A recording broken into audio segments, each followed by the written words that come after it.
Coloca 4131, kilo 5, comunica superficie 2275, buena tarde. Viento Express 4807, pista 14 derecho, viento 340 grados 7 nudos, autorizado a esperar. 2275, buena tarde. Y ahora la Bianca. El sol apenas comenzaba a caer sobre Bogotá, aquella tarde del 21 de julio de 2025, cuando Juan Diego Chavarro, un joven de 18 años, sin licencia ni entrenamiento formal, se sentó frente a los controles de la torre de control del Aeropuerto Internacional El Dorado. Desde esa posición estratégica, la más importante del país, durante 1 hora y 24 minutos exactos, emitió instrucciones a 43 vuelos comerciales, autorizó despegues, ordenó cambios de frecuencia, dirigió rodajes en pista. Entre las aeronaves que siguieron sus indicaciones, un Airbus A330 de Avianca con destino a Buenos Aires transportaba 391 pasajeros. Los pilotos, experimentados profesionales con miles de horas de vuelo, obedecieron las órdenes de una voz que creían pertenecía a un controlador certificado. No tenían forma de saber que del otro lado de la radio, un adolescente recién graduado del colegio estaba jugando con sus vidas. El incidente salió a la luz no por un protocolo interno de seguridad, no por una auditoría sorpresa, no por los múltiples sistemas de supervisión que supuestamente vigilaban cada segundo en la torre más vigilada de Colombia. Fue el propio Juan Diego quien publicó videos en sus redes sociales, orgulloso de su hazaña, mostrándose operando los equipos de comunicación mientras daba instrucciones en inglés a pilotos de LATAM y Avianca. Las imágenes se viralizaron en cuestión de horas. El país despertó ese martes con la certeza aterradora de que alguien sin ninguna formación había controlado el tráfico aéreo de su principal aeropuerto durante más de 1 hora. La indignación fue inmediata. Las preguntas, inevitables. ¿Cómo había sido posible? ¿Dónde estaban los supervisores? ¿Qué clase de protocolos de seguridad permitían semejante violación? La Aeronáutica Civil actuó con rapidez. Suspendió a 5 controladores aéreos. Antonio Díaz, Mauricio Ferrer y Carlos Andrés Chavarro Santana, padre del joven, quedaron fuera de servicio desde el 28 de julio. La suspensión se extendería 3 meses más en octubre mientras avanzaba la investigación. El caso fue trasladado a la Fiscalía General de la Nación por posibles delitos contra la seguridad aérea. La entidad calificó el evento con la categoría más grave de su sistema de clasificación de incidentes, falla activa tipo violación. No fue un error humano, no fue un descuido operacional, fue una violación directa, consciente y deliberada de todas las normas que regulan la seguridad aérea. En diciembre, la Oficina de Control Disciplinario formularía cargos formales contra los 5 funcionarios implicados. Las investigaciones revelaron detalles aún más inquietantes. Juan Diego no había ingresado por casualidad a la torre. Su padre, controlador aéreo con años de experiencia en la Regional Noroccidente, había gestionado con anticipación su visita bajo el pretexto de que el joven necesitaba conocer el contexto del trabajo en tiempo real antes de iniciar el curso básico de control aeródromo del Centro de Estudios Aeronáuticos. Las cámaras de seguridad mostraron que le hicieron un recorrido completo por cada posición. Le explicaron el funcionamiento de la torre, le enseñaron las fichas de vuelo y las pistolas de señal. Luego, Antonio Díaz le permitió sentarse frente a los controles. Le dio acceso a una frecuencia aeronáutica real y durante 84 minutos lo dejó operar como si fuera un controlador certificado. Lo que ocurrió en esa torre de control fue un vuelo de LATAM proveniente de Barranquilla que recibió instrucciones de cambiar de frecuencia para su rodaje a la plataforma de llegada. Fue un vuelo de Avianca con destino a Popayán, que obtuvo autorización de despegue. Fue ese Airbus A330 rumbo a Argentina que despegó con la orden de un adolescente. 43 vuelos en total. Miles de pasajeros cuyas vidas dependieron, sin saberlo, de la suerte. Porque Juan Diego Chavarro, según reconoció un vocero sindical, tenía cierto manejo de la fraseología aeronáutica. Había observado a su padre trabajar, conocía los procedimientos básicos. Pero la fraseología y los procedimientos no son suficientes cuando una emergencia real ocurre en el aire. Cuando dos aviones se aproximan peligrosamente, cuando un sistema falla y se necesita tomar una decisión en fracciones de segundo. Los controladores aéreos se entrenan durante años precisamente para esos momentos. Un joven de 18 años con conocimientos superficiales no estaba preparado para eso. Y sin embargo, ahí estuvo, durante 1 hora y 24 minutos, jugando a ser controlador en el aeropuerto más importante de América Latina. La Aerocivil insistió en que nunca hubo un riesgo real. Argumentó que Juan Diego nunca estuvo solo, que siempre había un controlador titular a su lado que podía cortarle la frecuencia en caso de error. Pero esa explicación no respondía a la pregunta fundamental: ¿por qué alguien sin licencia, sin certificación, sin ningún tipo de autorización legal pudo siquiera tocar esos equipos? La respuesta apuntaba a un problema más profundo que un simple caso de nepotismo o negligencia puntual. Lo que el incidente reveló fue una cultura institucional donde las normas podían doblarse, donde los accesos a zonas críticas podían negociarse informalmente, donde la seguridad era más un discurso que una práctica inquebrantable. Y mientras la Aerocivil formulaba cargos y prometía medidas correctivas, mientras los titulares del escándalo comenzaban a desvanecerse de los periódicos, en los aeropuertos de todo el país, los controladores aéreos trabajaban bajo condiciones que nadie quería reconocer públicamente. El 1 de septiembre de 2025, la Asociación Colombiana de Controladores de Tránsito Aéreo y el Sindicato Colombiano de Controladores Aéreos enviaron un oficio formal documentando fallas que llevaban meses siendo ignoradas. Fallas recurrentes en frecuencias aeronáuticas, restricciones operacionales por falta de personal, problemas en radares y equipos de comunicación, inoperancia de sistemas adquiridos a alto costo como el Datalink y el radar de superficie del aeropuerto El Dorado. La imposibilidad de ejecutar procedimientos de baja visibilidad por deficiencias técnicas no corregidas. Equipos nuevos, como los publicitados radares tridimensionales, que aún no contaban con integración operativa. Degradación en sistemas esenciales. ILS, ADS-B, BOR, DME, AUOS. Baches en pistas y calles de rodaje. El oficio fue enviado a Joinel de Jesús Moya, asesor de la jefatura del despacho presidencial, quien informó que la solicitud sería remitida al Ministerio de Transporte y al Ministerio de Trabajo. Pasó septiembre, pasaron las semanas, no hubo respuesta de ninguna de las entidades. Los controladores siguieron trabajando 24 horas al día, 7 días a la semana, bajo condiciones cada vez más precarias. Y mientras tanto, según denunciaron posteriormente, algunos directivos de la Aerocivil priorizaban publicitar una aparente normalidad y gestionar comisiones oficiales, tanto nacionales como internacionales, en lugar de atender los problemas operativos críticos que se acumulaban en los aeropuertos del país.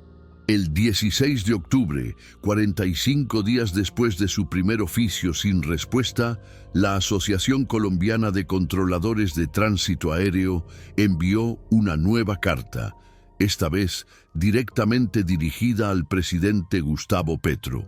El tono del documento era técnico pero urgente. Los controladores detallaron con precisión cada sistema que presentaba fallas. El sistema automático de observación meteorológica estaba fuera de servicio en Tumaco, Popayán, San Vicente del Caguán y Flandes.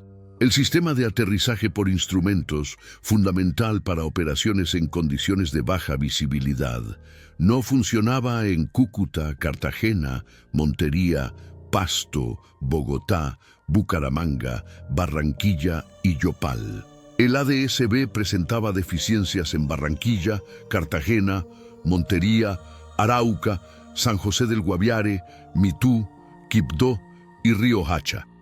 Los radares tridimensionales, adquiridos a alto costo y publicitados con bombos y platillos, seguían sin plena integración operativa en el aeropuerto El Dorado. La carta advertía que estas condiciones representaban una amenaza para la seguridad operacional del espacio aéreo nacional, la conectividad del país y la confianza de los usuarios del transporte aéreo. Afirmaban que el deterioro progresivo de la infraestructura aeronáutica, combinado con un inadecuado manejo del recurso humano, había configurado un escenario de riesgo inaceptable. Solicitaron una audiencia inmediata con el jefe de Estado, con presencia de la Procuraduría, la Contraloría y la Fiscalía General de la Nación.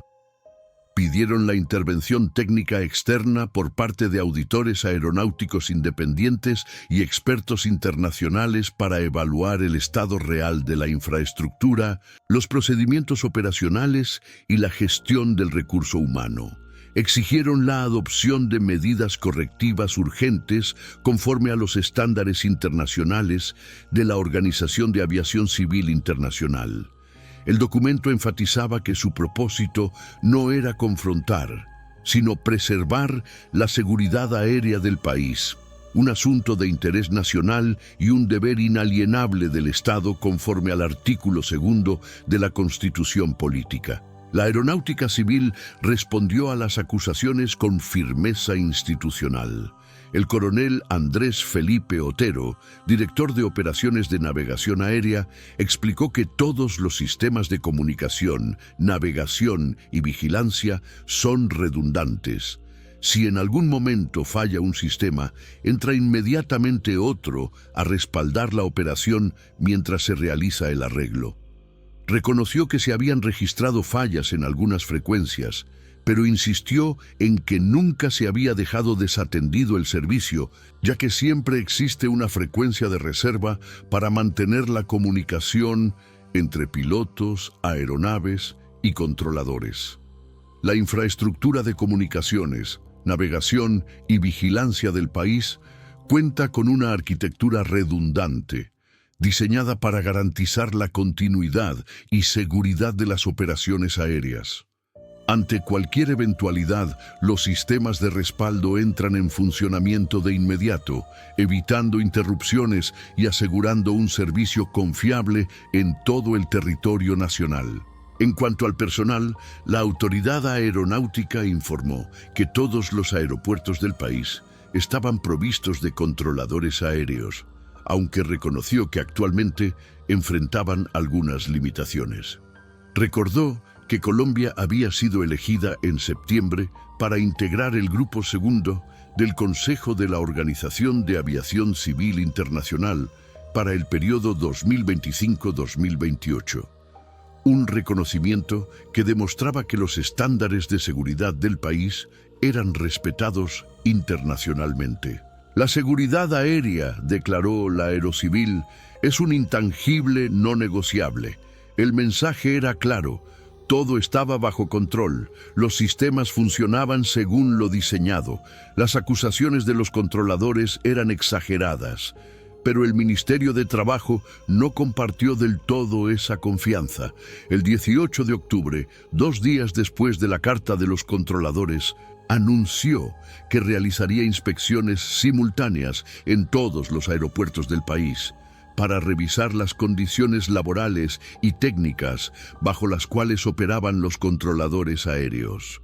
El propósito de la medida era garantizar los derechos laborales de los controladores y al mismo tiempo la seguridad de los usuarios del transporte aéreo. La inspección se llevaría a cabo. Los resultados nunca fueron publicitados ampliamente, y mientras el gobierno y la Aerocivil discutían sobre la gravedad de las fallas reportadas, mientras los controladores continuaban trabajando bajo las mismas condiciones que habían denunciado, el mundo de la aviación comercial enfrentaba una crisis de proporciones inesperadas. El 28 de noviembre de 2025, Airbus emitió una notificación global sobre la necesidad de realizar una actualización urgente de software en una parte significativa de las aeronaves de la familia A320. La instrucción respondía a una falla detectada en el sistema de control de vuelo ELAC, las computadoras que controlan los elevadores y los alerones de la aeronave. El problema se había originado en un incidente ocurrido el 30 de octubre, cuando un Airbus A320 de JetBlue sufrió un descenso repentino sin intervención del piloto durante un vuelo. Las investigaciones determinaron que el sistema ELAC podía corromperse por radiación solar intensa, un fenómeno que se intensificaba durante el ciclo de actividad solar de 11 años, que alcanzaba su pico en 2025. La falla no había generado accidentes fatales, pero el riesgo era lo suficientemente grave como para que el fabricante ordenara la inmovilización inmediata de toda la flota afectada hasta completar la actualización de software. Para Colombia, la orden fue devastadora. La Aeronáutica Civil confirmó que, a partir de las 7 de la noche del 29 de noviembre, todas las aeronaves Airbus A319, A320 y A321 debían permanecer inmovilizadas en sus bases de mantenimiento hasta que se completaran los trabajos técnicos mandatarios requeridos por el fabricante. Avianca, la aerolínea más grande del país, poseía 124 aeronaves afectadas, más del 70% de su flota principal. LATAM Colombia tenía 5 aviones del mismo modelo. JetSmart operaba un único A320. La medida preventiva y obligatoria se adoptaba para garantizar los más altos estándares de seguridad operacional en la aviación a nivel mundial, pero sus efectos inmediatos sobre la conectividad del país eran catastróficos.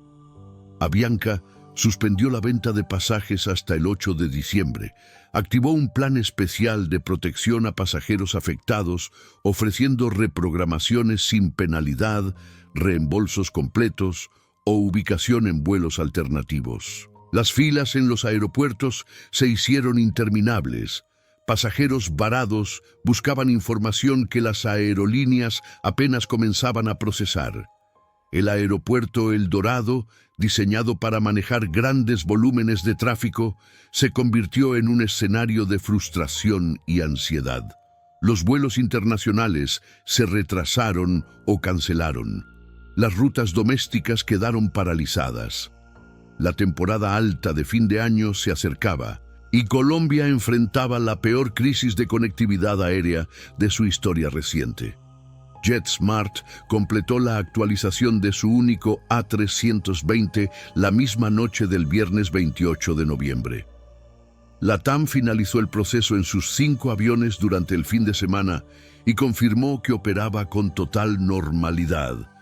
Solo había tenido que cancelar un vuelo entre Bogotá y San Andrés, pero Avianca, con sus 124 aeronaves afectadas, enfrentaba una batalla contra el tiempo. El sábado 29, la Aerocivil informó que 44 aviones ya estaban habilitados para operar tras cumplir los requisitos técnicos. 30 más estaban en proceso. Los restantes 50 aviones permanecían en tierra.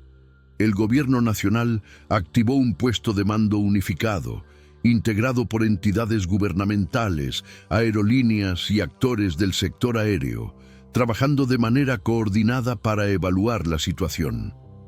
Durante los primeros días de diciembre, el país contuvo la respiración. Analistas de la industria estimaban pérdidas de entre 10 y 15 millones de dólares diarios para Avianca. El impacto macroeconómico sobre el turismo y la logística proyectaba una caída del 5 al 7% en las llegadas aéreas para diciembre. El gremio aeronáutico advirtió sobre un efecto dominó: congestión en aeropuertos, sobrecarga en rutas alternativas y posibles alzas en los precios de los tiquetes si no se aplicaba un techo tarifario. La crisis resaltaba la dependencia de Colombia de la familia A320, que cubría aproximadamente el 80% de los vuelos domésticos y exponía vulnerabilidades en los sistemas fly-by-wire ante fenómenos solares. El domingo 30 de noviembre, el gobierno entregó un nuevo reporte. 108 de las 124 aeronaves de Avianca habían completado la actualización. La flota A320 en Colombia alcanzaba un 87% de normalización. La empresa fabricante Thales había finalizado los controles de calidad y liberado el software definitivo. La ministra de Transporte, Mafe Rojas, insistió en que Airbus debía entregar sin dilación el software faltante para las aeronaves que requerían mantenimiento en taller. La recuperación estaba avanzando más rápido de lo previsto, pero ninguna aeronave volvería a volar sin cumplir el 100% de los estándares técnicos. La seguridad aérea no se negocia. Durante el fin de semana, entre el 29 y 30 de noviembre, se registraron 148 vuelos afectados, 80 nacionales y 68 internacionales, impactando a 22.630 pasajeros. Los principales aeropuertos del país, incluido El Dorado, no presentaron congestión severa gracias a los protocolos de contingencia activados. A principios de diciembre, la normalización alcanzó el 98% de la flota. Colombia había contenido el daño. La crisis de los Airbus quedaba oficialmente superada el 8 de diciembre, cuando Avianca reanudó la venta de pasajes. Pero la imagen de fragilidad ya estaba grabada en la memoria colectiva. Por 10 días, el país había visto cómo toda su conectividad podía colapsar por una orden técnica de un fabricante extranjero. Por 10 días, miles de colombianos habían experimentado la incertidumbre de no saber cuándo podrían volar. Y la pregunta quedaba flotando en el aire: si una actualización de software podía paralizar el país durante 10 días, ¿qué más podía fallar? El sábado 10 de enero de 2026, a las 4:11 de la tarde, una avioneta Piper Navajo con matrícula N325FA despegó del aeródromo Juan José Rondón en Paipa, Boyacá. A bordo viajaban 6 personas: el capitán Hernando Torres, Juan Manuel Rodríguez, Oscar Marín, Jefferson Osorio, Weisman Mora y Jason Jiménez, el cantante de música popular que había llenado el estadio El Campín con más de 40.000 personas apenas 5 meses atrás. La aeronave había presentado un plan de vuelo con destino a Medellín. Jason tenía programado un concierto esa noche en el municipio de Marinilla, en Antioquia. La noche anterior había estado en Málaga, Santander, en lo que sería su última presentación. Esa mañana había compartido en redes sociales una reflexión que ahora parecía profética: siempre humilde, porque lo que Dios da también lo puede quitar. Segundos después del despegue, la aeronave perdió el control. Un testigo que presenció los momentos previos al accidente relató en redes sociales lo que vio. La avioneta salió de la vía apenas levantó vuelo. Cayó en la vereda Romita, en el sector comprendido entre Paipa y Duitama. El impacto fue violento. La aeronave se incendió de inmediato. Los habitantes de la zona solicitaron la presencia de ambulancias y del cuerpo de bomberos. El Centro de Coordinación de Búsqueda y Rescate del Aerocivil en Bogotá recibió la notificación de la activación de la señal de localización de emergencia. Los organismos de socorro llegaron al lugar del impacto. Bomberos de Boyacá atendió el llamado con 5 unidades y 2 móviles. Bomberos de Duitama apoyó con 7 unidades. Bomberos Aeronáuticos de Paipa colaboró con 3 unidades. También estaban presentes la Policía Nacional, la Defensa Civil, la Cruz Roja y personal del Hospital San Vicente de Paul de Paipa. No hubo sobrevivientes. Los 6 ocupantes de la aeronave fallecieron en el sitio del accidente. Se realizó control y extinción de las llamas. Los cuerpos quedaron a la espera de actos urgentes. La Aeronáutica Civil confirmó el fallecimiento del reconocido artista de música popular Jason Jiménez, junto con el capitán Hernando Torres y los tripulantes Juan Manuel Rodríguez, Oscar Marín, Jefferson Osorio y Weisman Mora. La gobernación de Boyacá, en cabeza del gobernador Carlos Amaya, expresó su solidaridad con las familias, seres queridos y seguidores de las víctimas. Decretó duelo departamental. El pueblo boyacense acompañaba el luto generado por el accidente.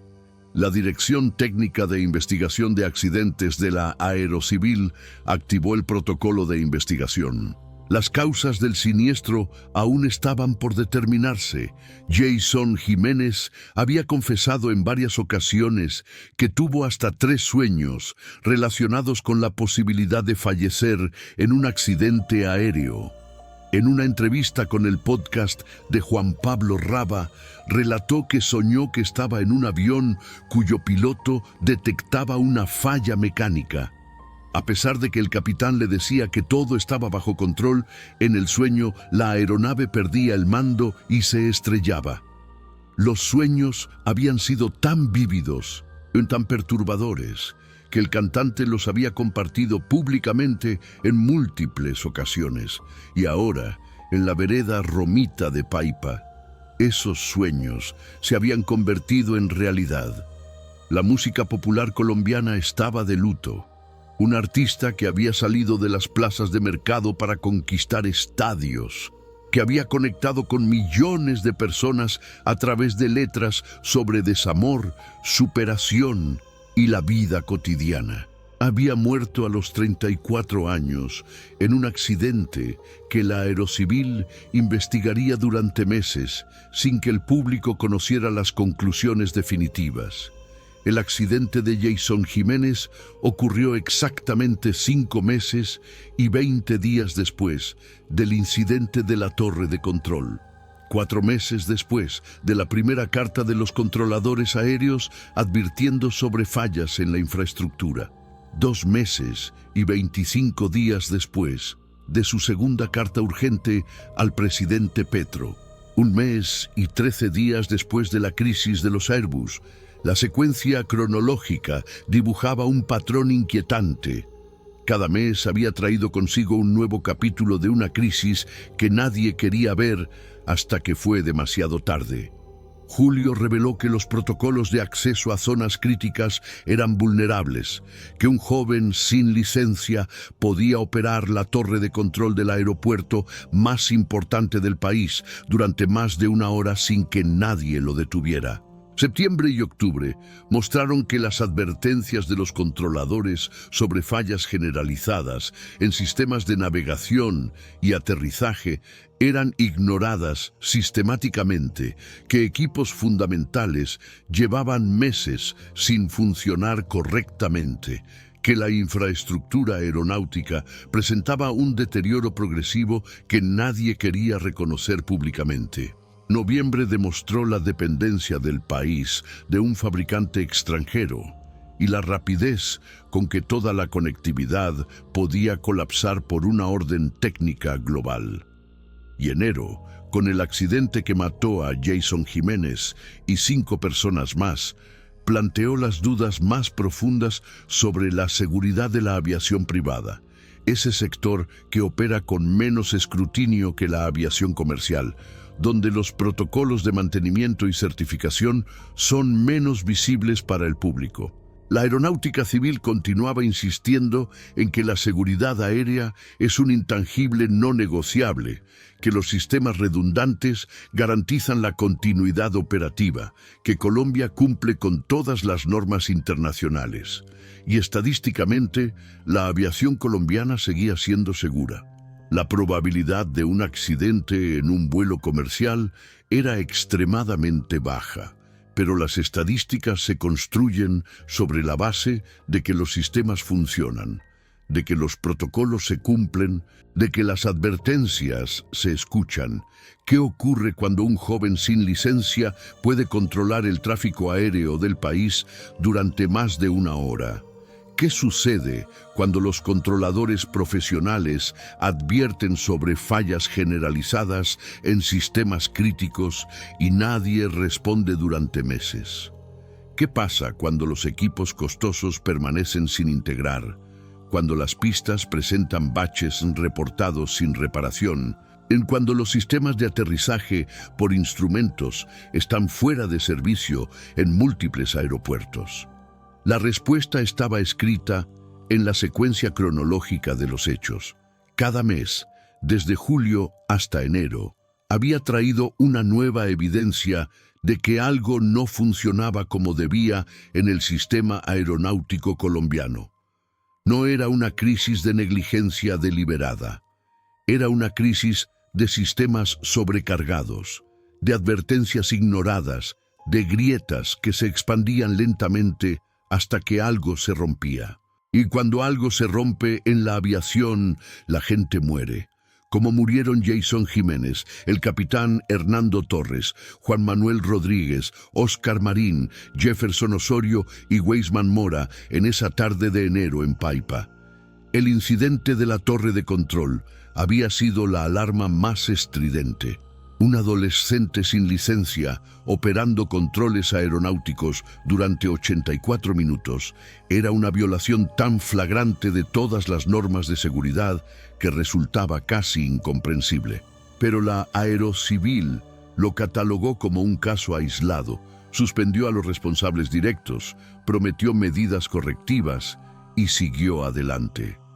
Las cartas de los controladores habían sido el diagnóstico técnico, profesionales con años de experiencia, documentando fallas específicas en sistemas específicos de aeropuertos específicos.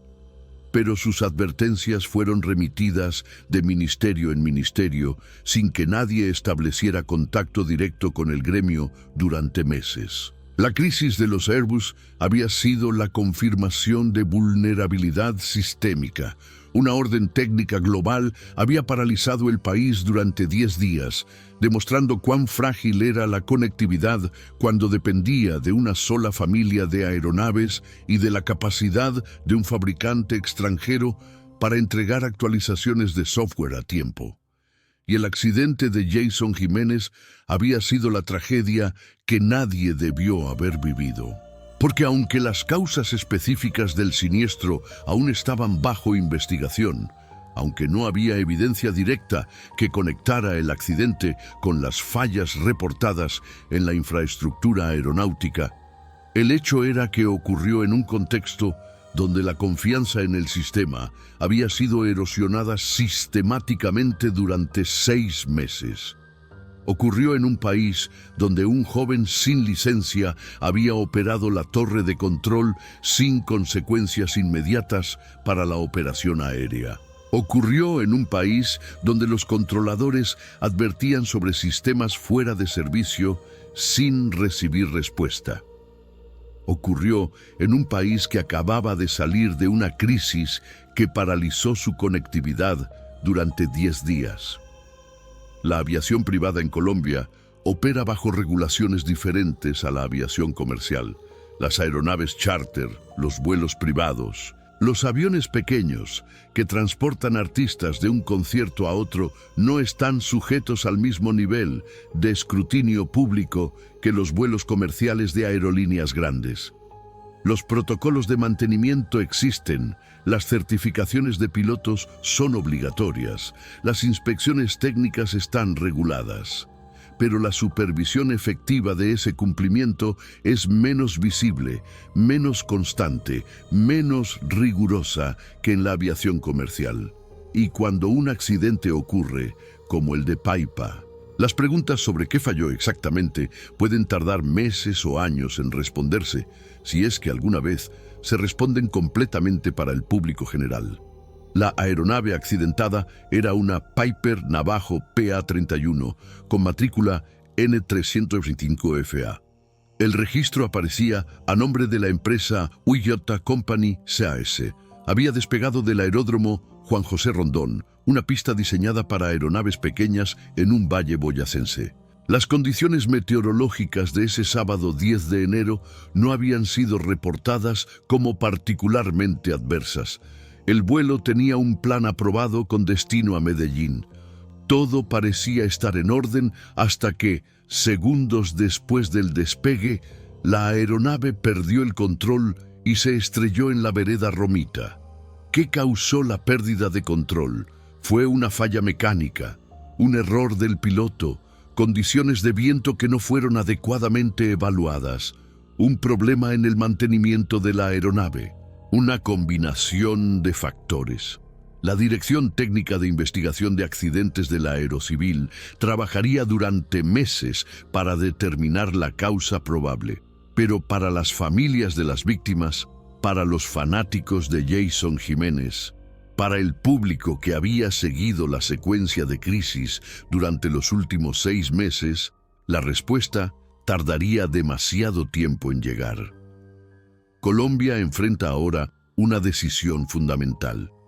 Puede continuar operando como lo ha hecho, respondiendo a cada crisis de manera reactiva, suspendiendo funcionarios después de que las violaciones ocurren, prometiendo medidas correctivas que nunca se implementan completamente, insistiendo en que los sistemas redundantes garantizan la seguridad, mientras las advertencias de los profesionales que operan esos sistemas son sistemáticamente ignoradas. O puede tomar en serio las señales de alarma que se han acumulado durante los últimos 6 meses. La elección de Colombia para integrar el Grupo Segundo del Consejo de la OAGI es, sin duda, un reconocimiento importante. Demuestra que el país ha mantenido estándares técnicos respetables en el ámbito internacional. Pero ese reconocimiento no puede convertirse en un escudo detrás del cual se oculten problemas reales. Los estándares internacionales son el piso, no el techo.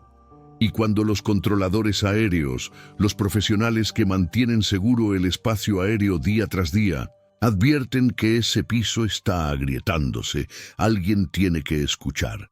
El caso de Juan Diego Chavarro no fue solo un incidente de nepotismo o un error de juicio de algunos funcionarios.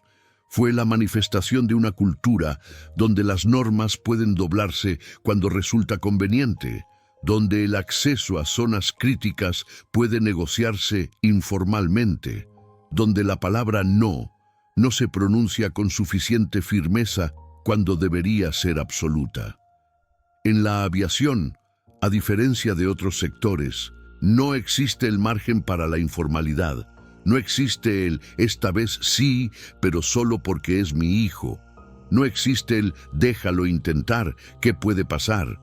Porque lo que puede pasar es que un avión con 391 pasajeros despegue bajo las órdenes de alguien que no sabría qué hacer si una emergencia real ocurriera en el aire.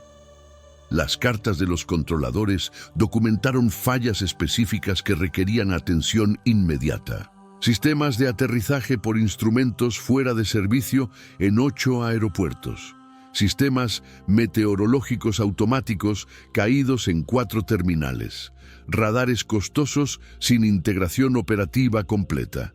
Estos no son detalles menores o quejas laborales disfrazadas de preocupaciones técnicas. Son sistemas que salvan vidas cuando las condiciones se vuelven adversas. Un piloto que se aproxima a Cúcuta en condiciones de baja visibilidad confía en que el ILS funciona. Un controlador que guía tráfico en Barranquilla necesita que el ADS-B le muestre la posición exacta de cada aeronave. Un vuelo que planea aterrizar en Tumaco requiere información meteorológica precisa y actualizada. Cuando esos sistemas fallan, los márgenes de seguridad se estrechan, y cuando los márgenes se estrechan, los accidentes dejan de ser imposibles para convertirse en probables. La crisis de los Airbus reveló una dependencia estructural que Colombia no puede ignorar. El 80% de los vuelos domésticos dependen de una sola familia de aeronaves fabricadas por una empresa europea. Cuando Airbus ordena una actualización urgente, el país no tiene alternativa más que obedecer. Cuando el software tarda en llegar, Colombia espera. La conectividad del país queda suspendida en el aire, literalmente, esperando que un fabricante al otro lado del Atlántico resuelva un problema técnico global. Esta vulnerabilidad no es culpa de las aerolíneas ni de la aerocivil. Es una realidad de la aviación moderna, donde las aeronaves son sistemas complejos que requieren soporte técnico constante de sus fabricantes. Pero reconocer esa vulnerabilidad es el primer paso para mitigarla. Diversificar flotas, fortalecer capacidades técnicas locales, establecer protocolos de contingencia más robustos. Todas estas son medidas que requieren inversión, planificación y voluntad política. Y luego está el accidente de Paipa. Jason Jiménez era más que un cantante de música popular, era un símbolo de movilidad social, alguien que había salido de las plazas de mercado para llenar estadios. Su muerte resonó en millones de colombianos porque representaba la posibilidad de triunfar contra todas las probabilidades. Pero también murieron el capitán Hernando Torres, Juan Manuel Rodríguez, Oscar Marín, Jefferson Osorio y Weisman Mora. 6 vidas que no regresarán, 6 familias destruidas. Y mientras la investigación técnica continúa, las preguntas sobre qué garantías reales existen en la aviación privada permanecen sin respuesta satisfactoria. La aviación es, estadísticamente, el medio de transporte más seguro. Esta afirmación es verdadera a nivel global y también en Colombia. Pero esa seguridad no es accidental. Es el resultado de décadas de regulación estricta, protocolos rigurosos, inversión constante en infraestructura, entrenamiento exhaustivo de personal y, sobre todo, una cultura de cero tolerancia al error. Esa cultura se construye día a día, en cada decisión de no tomar atajos, en cada inversión en mantenimiento preventivo, en cada vez que alguien dice no cuando las normas están a punto de violarse. Y esa cultura se erosiona también día a día, cada vez que una advertencia se ignora, cada vez que un sistema crítico permanece fuera de servicio sin que nadie asuma responsabilidad. Cada vez que un incidente grave se cataloga como aislado sin examinar los factores sistémicos que lo hicieron posible. La torre de control del aeropuerto El Dorado sigue operando. Los controladores aéreos continúan trabajando 24 horas al día, 7 días a la semana, bajo las mismas condiciones que denunciaron en septiembre y octubre. Los sistemas de aterrizaje por instrumentos en Cúcuta, Cartagena, Montería, Pasto, Bogotá, Bucaramanga, Barranquilla y Yopal permanecen fuera de servicio o con funcionamiento irregular. Los radares tridimensionales del aeropuerto El Dorado, esos que costaron millones de dólares y fueron publicitados como el futuro de la aviación colombiana, aún no cuentan con plena integración operativa. Las pistas con baches reportados siguen sin reparación completa. Y en algún lugar del país, alguien está subiendo a una avioneta privada sin saber si los protocolos de mantenimiento fueron seguidos correctamente, si el piloto está debidamente certificado, si la aerocivil tiene los recursos para supervisar efectivamente cada vuelo que despega. Hoy, mientras las familias de las víctimas del accidente de Paipa siguen esperando respuestas definitivas sobre qué causó la caída de esa Piper Navajo, mientras los controladores aéreos continúan trabajando bajo condiciones que consideran deficientes, mientras la Aerocivil insiste en que todo está bajo control. La pregunta fundamental sigue resonando. ¿Cuánto más debe fallar para que alguien escuche? La secuencia de eventos entre julio de 2025 y enero de 2026 no fue una serie de coincidencias desafortunadas. Fue un patrón. Julio mostró que los protocolos de acceso podían violarse impunemente. Septiembre y octubre demostraron que las advertencias técnicas podían ignorarse durante meses sin consecuencias inmediatas. Noviembre reveló la fragilidad del sistema cuando depende de factores externos fuera del control nacional. Y enero cobró 6 vidas en un accidente que, independientemente de sus causas técnicas específicas, ocurrió en un contexto donde la confianza en la seguridad aérea había sido sistemáticamente erosionada. La crisis de la aviación colombiana no es una historia de villanos y héroes. Es una historia de sistemas complejos operando al límite de su capacidad, de recursos insuficientes distribuidos entre demasiadas prioridades, de advertencias que se pierden en la burocracia, de decisiones difíciles que se posponen hasta que se convierten en emergencias. Es una historia que se repite en múltiples sectores de múltiples países con una diferencia crucial. En la aviación, cuando los sistemas fallan, la gente muere. No hay espacio para el margen de error. No hay segundo lugar. No hay casi lo logramos. El incidente de la torre de control fue la alarma. Las cartas de los controladores fueron el diagnóstico. La crisis de los Airbus fue la confirmación. Y el accidente de Jason Jiménez fue la tragedia. Ahora Colombia debe decidir si estos 6 meses fueron suficientes para despertar, o si serán apenas el prólogo de una crisis aún mayor. Porque en la aviación, las señales de alarma siempre aparecen antes de las catástrofes. La pregunta es si alguien está prestando atención. La pregunta es si alguien tiene el coraje de actuar antes de que sea demasiado tarde otra vez. La pregunta es si Colombia aprenderá de estos 6 meses de crisis acumuladas o si continuará operando bajo la ilusión de que los sistemas redundantes son suficientes cuando la cultura de seguridad está comprometida. Las respuestas a esas preguntas determinarán si la próxima vez que alguien suba a un avión en Colombia, lo hará con la confianza que merece tener, o si lo hará con la inquietud de saber que, en algún lugar del sistema, hay grietas que nadie ha querido reparar.